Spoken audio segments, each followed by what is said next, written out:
I'm here with 804 Underground. We're over here with Xasthur. Very rare interview. Very honored to be able to do this tonight. How are you doing tonight? I'm good. How are you? Doing great. I loved your set, by the way. Thanks for coming and listening to it. Absolutely. I guess my first question is, how did you get into playing so many instruments? You do all the instrumentation on your records, right? Yes. Um, I, I did it because I had to, because nobody else would, and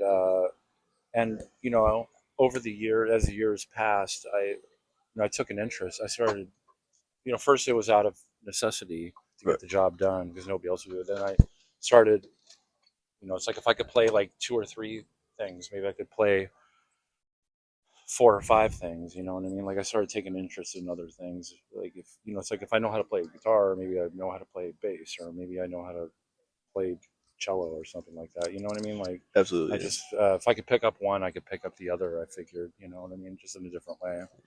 And so you have not done tours for the majority of your career. So I was just wondering what led you to the decision to want to start touring.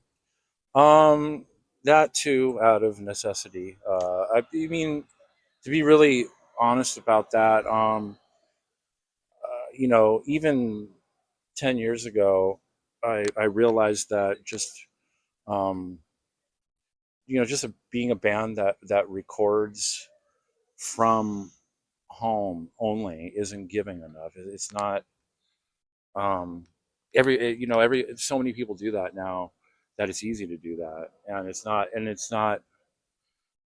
giving enough. It's not doing enough. It's not it doesn't set you know it doesn't set you apart from all all the other bands that are recording from home. You know what I mean? If you were so I have I want to be heard in a different way.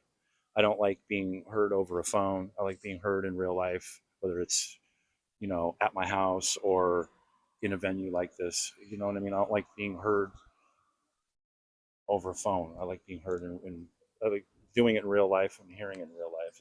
That's a big change that happened to me. Right.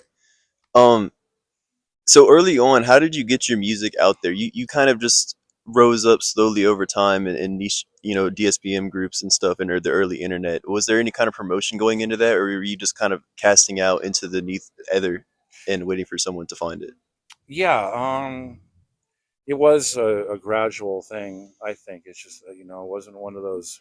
It's not like one of those bands today that just blow up out of nowhere Right. overnight and disappear next week. It's not like one of those. But it's like I took my own advice many years ago. Advice that I would give other people: just don't try to be a local band, and Right. you might get somewhere.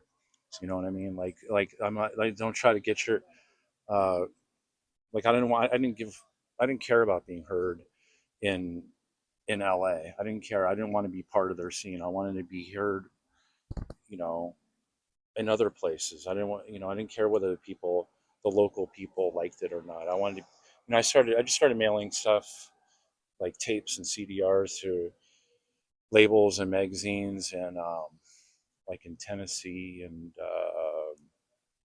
Massachusetts and I would send it to Germany and some people would write back and like it and that would start kind of like a few times it started a snowball effect, caught on, I guess you could say, like it's how things used to be, you know what I mean? Right. Like if if somebody liked it, they tell somebody else that they about it that they would like it and things like that. Right. Awesome. Well, I'm not going to take too much of your time. I know you just finished your set. You guys are trying to get back on the road, but thank you very much for this interview, and thank you very much for coming out. All right, this has been an exclusive 804 Underground interview. Follow us for more interviews like this.